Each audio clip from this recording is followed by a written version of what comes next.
In the bustling heart of Lagos, where humidity clings like a second skin, lived Baba Tund. Baba was a retired civil servant whose pride was his vintage Mercedes and a two-story apartment building in Yaba. He was a kind man, letting late rent slide if a tenant's child was sick. But his kindness met its match when Mr. Okoro moved into room 4. Mr. Okoro arrived with a glowing recommendation and a smile that could sell sand in the Sahara. He paid 6 months' rent up front, shook Baba's hand firmly, and called him Papa.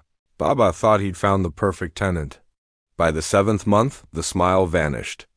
It started with the electric war. Nigeria's power grid is temperamental, but Mr. Okoro was worse. He bypassed the meter, running 3 industrial-sized deep freezers and 2 air conditioners on a shared line. When the transformer blew, plunging the street into darkness, Mr. Okoro stood on his balcony picking his teeth. He claimed he didn't know why the wires were melting. Then came the flood of room 4. Mr. Okoro started a small-scale laundry business in his room. He didn't use the drains. Instead, he channeled soapy water onto the balcony of Mama Shola below. When Baba Tund confronted him, Okoro simply shrugged. The real wickedness, however, was the silence.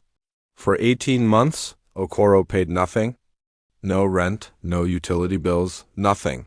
Whenever Baba knocked, Okoro would lock the door and play Fela Kuti's Zombie at maximum volume. If Baba caught him in the yard, Okoro would suddenly develop a terrible cough and claim he was on his way to the hospital, promising to pay next week Tuesday. One Tuesday, Baba arrived to find Okoro had replaced the front door with a heavy steel gate and started charging others to park their cars in Baba's private driveway.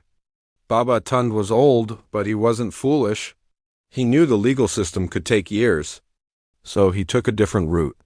One Saturday morning, Baba hired a team of carpenters. They didn't touch Mr. Okoro's room. Instead, they removed the roof of the entire building for urgent renovations. That afternoon, the heavens opened in a classic Lagos downpour. While other tenants were safely moved, Mr. Okoro's room 4 became a private swimming pool. His industrial freezers began to float. His steel gate couldn't keep out the rain. Okoro came charging out, drenched and screaming about his rights. "My furniture, my freezers, Baba, you are a wicked man."